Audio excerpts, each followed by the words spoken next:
Petit à petit, la personne tombe malade très souvent, même avec de simples maladies comme la diarrhée et les infections des oreilles.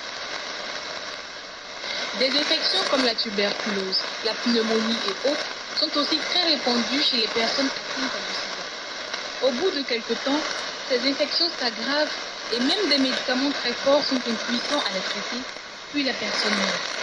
La mauvaise nouvelle est que toutes les personnes qui ont le microbe du sida dans leur organisme tombent. Comment le sida se propage-t-il d'une personne à l'autre? Par contact sexuel avec une personne infectée. La plupart des gens qui ont le microbe du sida dans le sang l'ont attrapé par une relation sexuelle avec une personne infectée par ce microbe, même si celle-ci paraissait parfaitement saine. Il y a d'autres moyens par lesquels on peut contracter la même aiguille. Recevoir une transfusion de sang provenant d'une personne infectée par le sida, une mère infectée peut le transmettre à son enfant encore à naître. À la présentation Nadège Kofi. Dans nos prochains programmes, nous parlerons du sida et des enfants. Au revoir. C'était Espace Santé meilleur avec Nadège Kofi. Vous écoutez Radio Mondiale Adventiste, la voix de l'espérance, 08 BP 1751, Abidjan 08, Côte d'Ivoire.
Un enfant bien épanoui, c'est l'idéal. Comment bâtir son caractère et sa personnalité?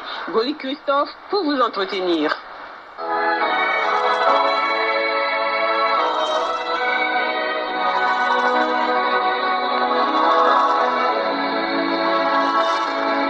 Merci d'être fidèle au rendez-vous de la Radio Mondiale Adventiste et bienvenue à l'émission Les Sillons de l'Enfance. Dijanon Simon Tewenu, microphone Christophe Goli. Quelle est donc, chers amis, la place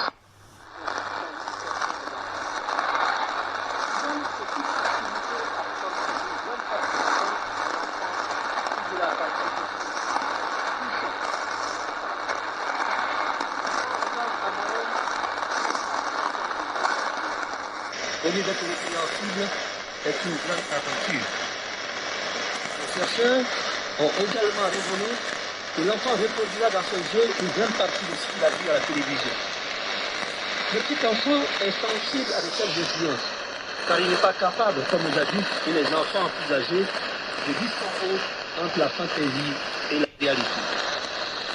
Alors que la plupart des parents considèrent les dessins animés comme des programmes inoffensifs, eh bien, on découvrira qu'ils détaillent souvent la violence avec subtilité et humour.